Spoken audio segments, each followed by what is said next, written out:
Hello friends, ಹೇಗಿದ್ದೀರಾ ಎಲ್ಲರೂ? Welcome back to my channel. ನಾನು ಚೆನ್ನಾಗಿದ್ದೇನೆ, ನೀವು ತುಂಬಾ ಚೆನ್ನಾಗಿದ್ದೀರಾ ಅಂತ ಅಂದ್ಕೊಂಡಿದ್ದೀನಿ. ಫ್ರೆಂಡ್ಸ್, ಇವತ್ತಿನ ಲಾಗ್ ಏನಪ್ಪ ಅಂತ ಹೇಳಿದರೆ, ಫಸ್ಟ್ 1 ರಿಂದ 3 ತಿಂಗಳ ಗರ್ಭಿಣಿಯರು ಯಾವ ಥರ ಇರಬೇಕು, ಹೇಗಿರಬೇಕು, ಗರ್ಭಿಣಿಯರು ಏನೆಲ್ಲ ಮಾಡಬಾರ್ದು, ಏನೆಲ್ಲ ಮಾಡಬೇಕು ಅಂತ ಈ ವಿಡಿಯೋದಲ್ಲಿ ನನಗೆ ತಿಳಿಸ್ಕೊಡ್ತಾ ಇದ್ದೇನೆ. ಇದು ನಿಮಗೆ ತುಂಬ ಯೂಸ್ಫುಲ್ ಆಗ್ಬೋದು. ಮಗುವಿನ ಬೆಳವಣಿಗೆ ಆಗಲಿ, ನಿಮ್ಮ 9 ಮಂತ್ಸ್ ಹೋಲ್ ಜರ್ನಿಗಾಗಲಿ ತುಂಬಾ ಯೂಸ್ಫುಲ್ ಆಗ್ಬೋದು.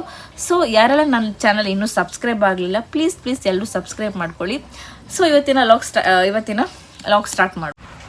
ಓಕೆ, ಫಸ್ಟ್ ಪಾಯಿಂಟ್ ಏನಪ್ಪ ಅಂತ ಹೇಳಿದರೆ, ನಿಮ್ಮ ಟೆಸ್ಟ್ ಅಂದರೆ ನಿಮ್ಮ ಮನೆಯಲ್ಲಿ ಪ್ರೆಗ್ನೆನ್ಸಿ ಟೆಸ್ಟ್ ಕನ್ಫರ್ಮ್ ಆಗಿದ್ದ ಕೂಡಲೇ, ಪಾಸಿಟಿವ್ ಬಂದ ಕೂಡಲೇ ನೀವು ಇಮಿಡಿಯೇಟ್ಲಿ ಡಾಕ್ಟರ್ನ ಮೀಟ್ ಮಾಡಬೇಕು. ಕೆಲವರು ಅದನ್ನು ಸಹ ನೆಗ್ಲಿಜೆನ್ಸ್ ಮಾಡ್ತಾರೆ, ಕೇರ್ಲೆಸ್ ಮಾಡ್ತಾರೆ. ಅಂದರೆ 2-3-4 ಮಂತ್ ಆದಮೇಲೆ ಡಾಕ್ಟರ್ನ ಮೀಟ್ ಮಾಡು ಅಂತೇಳಿ ಮನೆಯಲ್ಲೇ ಕೂತಿರ್ತಾರೆ. ಸೊ ಅದನ್ನು ಮಾಡಲಿಕ್ಕೆ ಹೋಗಬೇಡಿ. ನೀವು ಮನೆಯಲ್ಲಿ ಟೆಸ್ಟ್ ಕನ್ಫರ್ಮ್ ಆಗಿದ್ದ ಕೂಡಲೇ, ಪ್ರೆಗ್ನೆನ್ಸಿ ಕನ್ಫರ್ಮ್ ಆಗಿದ್ದ ಕೂಡಲೇ ನೀವು ಇಮಿಡಿಯೇಟ್ಲಿ ಡಾಕ್ಟರನ್ನು ಮೀಟ್ ಮಾಡಬೇಕಾಗತ್ತೆ. ಡಾಕ್ಟರ್ ಮೀಟ್ ಮಾಡಿದ ಕೂಡಲೇ ಡಾಕ್ಟರ್ ಏನು ಮಾಡ್ತಾರೆ ಅಂತ ಹೇಳಿದರೆ, ಫಸ್ಟ್ ನಿಮಗೆ ಅವರು ಕೆಲವೊಂದು ಟೆಸ್ಟ್ಗಳನ್ನು ನಿಮಗೆ ಮಾಡ್ತಾರೆ. ನಿಮ್ಮ ಹೆಲ್ತ್ ಯಾವ ಥರ ಇದೆ ಕಂಡೀಷನ್, ಮತ್ತು ನಿಮಗೆ ಹಿಮೋಗ್ಲೋಬಿನ್ ಲೆವೆಲ್ ಎಷ್ಟಿದೆ, ಬ್ಲಡ್ ಟೆಸ್ಟ್ಗಳನ್ನು ಮಾಡ್ತಾರೆ. ಕೆಲವೊಂದು ಹಿಮೋಗ್ಲೋಬಿನ್ ಲೆವೆಲ್ ಎಷ್ಟಿದೆ ನೋಡ್ತಾರೆ, ಶುಗರ್ ಲೆವೆಲ್ ಎಷ್ಟಿದೆ ನೋಡ್ತಾರೆ, ಆಮೇಲೆ ನಿಮ್ಮ ಥೈರಾಯ್ಡ್ ಹಾರ್ಮೋನ್ಸ್ ಲೆವೆಲ್ ಯಾವ ಥರ ಇದೆ ಅಂತ ನೋಡ್ತಾರೆ. ಸೊ ಇದೆಲ್ಲ ಟೆಸ್ಟ್ ನಿಮಗೆ ಮಾಡ್ತಾರೆ. ಮತ್ತು ನಿಮಗೆ ಡಾಕ್ಟರ್ ಫಸ್ಟ್ 3-4 ಮಂತ್ ತನಕ ನಿಮಗೆ ಫೋಲಿಕ್ ಆ್ಯಸಿಡ್ ಟ್ಯಾಬ್ಲೆಟ್ ರೆಫರ್ ಮಾಡ್ತಾರೆ. ಸೊ ಇದನ್ನು ನೀವು ಮಿಸ್ ಮಾಡದೆ ತೊಗೊಳ್ಬೇಕು. ಕೆಲವರು ತೊಗೊಳ್ಳೋದಿಲ್ಲ, ಸೊ ನೀವು ಮಿಸ್ ಮಾಡದೆ ಅದನ್ನು ತೊಗೊಳ್ಬೇಕು. ಫೋಲಿಕ್ ಆ್ಯಸಿಡ್ ಟ್ಯಾಬ್ಲೆಟ್ ಯಾಕೆ ಕೊಡ್ತಾರೆ ಅಂತ ಹೇಳಿದರೆ, ಮಗುವಿನ ಮೆದುಳಿನ ಬೆಳವಣಿಗೆಗೆ ಮತ್ತು ಮಗುವಿನ ಬೆನ್ನು ಮೂಳೆಗೆ ಬೆಳವಣಿಗೆಗೋಸ್ಕರ ನಿಮಗೆ ಫೋಲಿಕ್ ಆ್ಯಸಿಡ್ ರೆಫರ್ ಮಾಡ್ತಾರೆ. ಸೊ ಇದನ್ನು ಮಿಸ್ ಮಾಡದೆ ನೀವು ಎಲ್ಲರೂ ಸಹ ಫೋಲಿಕ್ ಆ್ಯಸಿಡ್ ಟ್ಯಾಬ್ಲೆಟನ್ನು ತೊಗೊಳ್ಬೇಕು. ಮತ್ತು ಕೆಲವೊಮ್ಮೆ ನಿಮಗೆ ಡಾಕ್ಟರ್ಸ್ ವೈಟಮಿನ್ಸ್ ರೆಫರ್ ಮಾಡ್ತಾರೆ 3-4 ಮಂತ್ ತನಕ. ಕೆಲವರಿಗೆ ಫೋಲಿಕ್ ಆ್ಯಸಿಡ್ ಮಾತ್ರ ಕೊಡ್ತಾರೆ. ಕೆಲವರಿಗೆ ಬಾಡಿಯಲ್ಲಿ ಏನಾದರೂ ಸ್ವಲ್ಪ ವೇರಿಯೇಷನ್ಸ್ ಇದ್ದರೆ ನಿಮಗೆ ವೈಟಮಿನ್ಸ್ ಟ್ಯಾಬ್ಲೆಟ್ ರೆಫರ್ ಮಾಡ್ತಾರೆ. ಸೊ ಇದನ್ನೆಲ್ಲ ನೀವು ಮಿಸ್ ಮಾಡದೆ ತಗೊಳ್ಳಿ.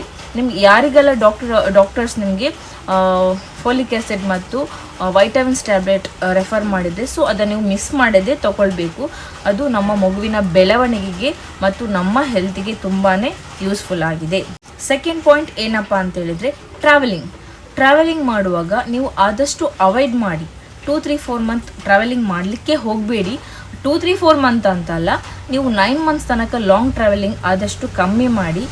ನಿಮಗೆ ಅಂಥ ಸಿಚುವೇಶನ್ ಟ್ರಾವೆಲಿಂಗ್ ಮಾಡಲೇಬೇಕು ಅಂತಂದರೆ ನಿಮ್ಮ ಡಾಕ್ಟರನ್ನು ನೀವು ಕನ್ಸಲ್ಟ್ ಮಾಡಿ, ಅವರನ್ನು ಮೀಟ್ ಮಾಡಿ, ಅವರ ಪರ್ಮಿಷನ್ ತೊಗೊಂಡು ನೀವು ಟ್ರಾವೆಲಿಂಗ್ ಮಾಡ್ಬೋದು. ಆದಷ್ಟು 2 ವೀಲರ್ ನೀವು ಅವಾಯ್ಡ್ ಮಾಡಿ, ತುಂಬ ಒಳ್ಳೆಯದಲ್ಲ. ಯಾಕಂದರೆ 2 ವೀಲರಲ್ಲಿ ಹೋಗುವಾಗ ರಸ್ತೆಗಳು ಸರಿ ಇರುವುದಿಲ್ಲ, ಕೆಲವೊಂದು ಹಂಪ್ಸ್ಗಳು, ಕೆಲವೊಂದು ಗುಂಡಿಗಳು. ಸೊ ಅಷ್ಟು ಕೇರ್ಫುಲ್ ಅಲ್ಲ 2 ವೀಲರಲ್ಲಿ ಹೋಗೋದು. ಸೊ ಆದಷ್ಟು ನಿಮ್ಮ ಲಾಂಗ್ ಟ್ರಾವೆಲಿಂಗ್ ಅವಾಯ್ಡ್ ಮಾಡಿ. ಅಂಥ ಸಿಚುವೇಶನ್ ಇದ್ದರೆ ಡಾಕ್ಟರನ್ನು ಮೀಟ್ ಮಾಡಿ ಟ್ರಾವೆಲಿಂಗ್ ಮಾಡ್ಬೋದು. ಸೊ ಟ್ರಾವೆಲಿಂಗ್ ಮಾಡೋದ್ರಿಂದ ಮಿಸ್ಕ್ಯಾರೇಜ್ ಆಗುವ ಚಾನ್ಸಸ್ ಜಾಸ್ತಿ ಇರುತ್ತೆ. ಸೊ ಟ್ರಾವೆಲಿಂಗ್ ನೀವು ಆದಷ್ಟು ಅವಾಯ್ಡ್ ಮಾಡ್ಬೋದು. ಓಕೆ, ಈಗ ನೆಕ್ಸ್ಟ್ ಥರ್ಡ್ ಪಾಯಿಂಟ್ ಏನಪ್ಪ ಅಂತ ಹೇಳಿದರೆ, ನಿಮ್ಮ ಪ್ರೆಗ್ನೆನ್ಸಿ ಕನ್ಫರ್ಮ್ ಆಗಿದ್ದ ಕೂಡಲೇ ಫಸ್ಟ್ 3 ಮಂತ್ ನೀವು ಹಸ್ಬೆಂಡ್ ವೈಫ್ ಸೇರಿದಿದ್ರೇ ತುಂಬಾ ಒಳ್ಳೆಯದು. ಯಾಕಪ್ಪ ಅಂತ ಹೇಳಿದ್ರೆ, ಕೆಲವೊಂದು ಮಹಿಳೆಯರಿಗೆ ತುಂಬಾ ಸುಸ್ತು ಇರುತ್ತೆ, ತುಂಬಾ ವಾಮಿಟಿಂಗ್, ಕೆಲವೊಮ್ಮೆ ಫುಡ್ಗಳವರಿಗೆ ಸೇರ್ತಾ ಇರಲ್ಲ. ಸೊ ಈ ಪೀರಿಯಡಲ್ಲಿ ಅವರಿಗೆ ಮೆಂಟಲಿ ವೀಕ್ನೆಸ್ ಆಗಿರ್ತಾರೆ. ಸೊ ಈ ಟೈಮಲ್ಲಿ ನೀವು ಆದಷ್ಟು ಸೇರಿದಿದ್ರೇ ತುಂಬಾ ಒಳ್ಳೆಯದು. ಆಫ್ಟರ್ 3 ಮಂತ್ ಆದಮೇಲೆ ನೀವು ಡಾಕ್ಟರನ್ನು ಮೀಟ್ ಮಾಡಿ ಅವರ ಪರ್ಮಿಷನ್ ತಗೊಂಡು ಮುಂದುವರಿಸ್ಬೋದು. ಓಕೆ, ಇವಾಗ ನೆಕ್ಸ್ಟ್ ಫೋರ್ತ್ ಪಾಯಿಂಟ್ ಏನಪ್ಪ ಅಂತ ಹೇಳಿದ್ರೆ, ಫುಡ್. ಈಗ ಕೆಲವರು ಫುಡ್ಡು ತಗೊಳ್ತಾರೆ, ಅಂದರೆ ಹೊರಗಿನ ಫುಡ್ಡೆಲ್ಲ ಜಾಸ್ತಿ ತಗೊಳ್ತಾರೆ. ಅಂಥವ್ರಿದ್ದರೆ ಸ್ವಲ್ಪ ಕಮ್ಮಿ ಮಾಡಿ, ಹೊರಗಿನ ಫುಡ್ ಆದಷ್ಟು ಕಮ್ಮಿ ಮಾಡಿ ಮನೆಯಲ್ಲೇ ಮಾಡ್ಕೊಂಡು ತಿನ್ನಿ. ಯಾಕಂದರೆ ಹೊರಗಿನ ಫುಡ್ಡಿಗೆ ಟೇಸ್ಟಿಂಗ್ ಪೌಡರ್, ಕಲರಿಂಗ್ ಇಂಥದ್ದೆಲ್ಲ ಯೂಸ್ ಮಾಡ್ತಾರೆ. ಇದೆಲ್ಲ ಮಗುವಿನ ಬೆಳವಣಿಗೆ ಅಷ್ಟೊಂದು ಒಳ್ಳೆಯದಲ್ಲ. ಸೊ ನೀವು ಆದಷ್ಟು ಮನೆಯಲ್ಲಿ ಮಾಡ್ಕೊಂಡು ತಿನ್ನಿ, ಜಂಕೆಲ್ಲ ಅವಾಯ್ಡ್ ಮಾಡಿ, ಮನೆಯಲ್ಲಿ ಹೆಲ್ದಿ ಫುಡ್ ತಿನ್ನಿ. ಸೊ ಇದು ಮಗುವಿನ ಬೆಳವಣಿಗೆ ಸಹ ತುಂಬ ಯೂಸ್ ಆಗ್ತದೆ. ಮತ್ತು ಕೆಲವರು ಕಾಫಿ ತುಂಬಾ ಅಡಿಕ್ಟ್ ಆಗಿರ್ತಾರೆ. ಅಂಥವರಿದ್ದರೆ ದಿನಕ್ಕೆ 3-4 ಹೊತ್ತು ಕಾಫಿ ಕುಡಿಯೋರಿದ್ದರೆ ನೀವು 1 ಕಪ್ ಕಾಫಿ ಕುಡಿಲಿಕ್ಕೆ ಅಭ್ಯಾಸ ಮಾಡ್ಕೊಳ್ಳಿ. ಅದು ಕಾಫಿ ತುಂಬ ಒಳ್ಳೆಯದಲ್ಲ. ಯಾಕಂದರೆ ಅದರಲ್ಲಿ ಕೆಫಿನ್ ಅಂಶ ಜಾಸ್ತಿ ಇರೋದ್ರಿಂದ ಕಾಫಿ ಆದಷ್ಟು ಅವಾಯ್ಡ್ ಮಾಡಿ. ಕಾಫಿ, ಚಹಾ, ಗ್ರೀನ್ ಟೀ, ಡಾರ್ಕ್ ಚಾಕ್ಲೇಟ್ ಇದೆಲ್ಲ ಕೆಫಿನ್ ಅಂಶ ಇರೋದು ಪ್ರಾಡಕ್ಟ್ ಅದು ಕೆಫಿನ್ ಅಂಶ ಇರೋದು ಜಾಸ್ತಿ ಇದರಲ್ಲೆಲ್ಲ. ಸೊ ನೀವು ಆದಷ್ಟು ಕಾಫಿ ಎಲ್ಲ ಅವಾಯ್ಡ್ ಮಾಡಿದ್ರೆ ನಿಮಗೆ ತುಂಬಾ ಒಳ್ಳೆಯದು. ಮತ್ತು ಸ್ಮೋಕಿಂಗ್ ಡ್ರಿಂಕ್ಸ್ ಆಲ್ಕೋಹಾಲ್ಸ್ ಎಲ್ಲ ಇದ್ದರೆ ಅದನ್ನು ಸಹ ನೀವು ಬಿಟ್ಟು ಬಿಡಿದ್ರೆ ಒಳ್ಳೆಯದು, ಅವಾಯ್ಡ್ ಮಾಡಿ, ಇದನ್ನು ಸಹ ಒಳ್ಳೆಯದಲ್ಲ ಈ ಟೈಮಲ್ಲಿ. ಫ್ರೂಟ್ಸ್ ತೊಗೊಳ್ಳೋರಿದ್ರೆ, ಜಾಸ್ತಿ ಫ್ರೂಟ್ಸ್ ಇಷ್ಟಪಡೋರಿದ್ರೆ ಫ್ರೂಟ್ಸನ್ನು ಚೆನ್ನಾಗಿ ತೊಳೆದು ಅದನ್ನು ವಾಶ್ ಮಾಡಿ ನೀವು 2-3 ಸಲ ವಾಶ್ ಮಾಡಿ ತಿನ್ನಿ. ಯಾಕಂತ ಹೇಳಿದ್ರೆ ಫ್ರೂಟ್ಸಲ್ಲಿ ಕೆಲವೊಂದು ಸಲ ಕೆಮಿಕಲ್ಸ್ ಯೂಸ್ ಮಾಡ್ತಾರೆ. ಹಣ್ಣಾಗಲಿ ತರಕಾರಿ ಆಗಲಿ 2 ಸಹ ಚೆನ್ನಾಗಿ ವಾಶ್ ಮಾಡಿ ನೀವು ಯೂಸ್ ಮಾಡಬೇಕು, ತಿನ್ನಬೇಕು. ಯಾಕಂತ ಹೇಳಿದ್ರೆ ಅದರಲ್ಲಿ ಕೆಮಿಕಲ್ಸ್ ಎಲ್ಲ ಜಾಸ್ತಿ ಆಗಿರ್ತಾರೆ. ಸೊ ಫ್ರೂಟ್ಸ್ ತರಕಾರಿಯನ್ನು ಚೆನ್ನಾಗಿ ವಾಶ್ ಮಾಡಿ ತಿನ್ನಿ. ನೆಕ್ಸ್ಟ್ ತರಕಾರಿಗಳನ್ನು ಆದಷ್ಟು ಬಾಯ್ಲ್ ಮಾಡಿ ತಿನ್ನಿ, ಬೇಯಿಸಿ ತಿನ್ನಿ. ಹಸಿ ತಿನ್ಲಿಕ್ಕೆ ಹೋಗಬೇಡಿ, ಅರ್ಧಂಬರ್ಧ ಬೇಯಿಸಿ ತಿನ್ಲಿಕ್ಕೆ ಹೋಗಬೇಡಿ. ಆದಷ್ಟು ಬಾಯ್ಲ್ ಮಾಡಿ ತಿನ್ನಿ, ಚೆನ್ನಾಗಿ ವಾಶ್ ಮಾಡಿ ಬಾಯ್ಲ್ ಮಾಡಿ ತಿನ್ನಿ. ಸೊಪ್ಪು ತರಕಾರಿಗಳನ್ನು ಜಾಸ್ತಿ ತಿನ್ನಿ. ಈ ಟೈಮಲ್ಲಿ ನಮಗೆ ತುಂಬಾ ಒಳ್ಳೆಯದು, ಸೊಪ್ಪು ತರಕಾರಿ ಫ್ರೂಟ್ಸ್ ಆಗಲಿ ತುಂಬಾ ಒಳ್ಳೆಯದು. ಕೆಲವರಿಗೆ ಫ್ರೂಟ್ಸ್ ಜಾಸ್ತಿ ತಿನ್ನಲಿಕ್ಕಾಗಲ್ಲ, ವಾಮಿಟಿಂಗ್ 3 ಮಂತಲ್ಲಿ ವಾಮಿಟಿಂಗ್ ಎಲ್ಲ ಜಾಸ್ತಿ ಇದ್ದರೆ ಅಂಥವ್ರು ಫ್ರೂಟ್ಸ್ ಜ್ಯೂಸ್ ಮಾಡ್ಕೊಂಡು ಕುಡೀರಿ, ಆದಷ್ಟು ತೊಳೆದು ಯೂಸ್ ಮಾಡಿ ಅಷ್ಟೇ.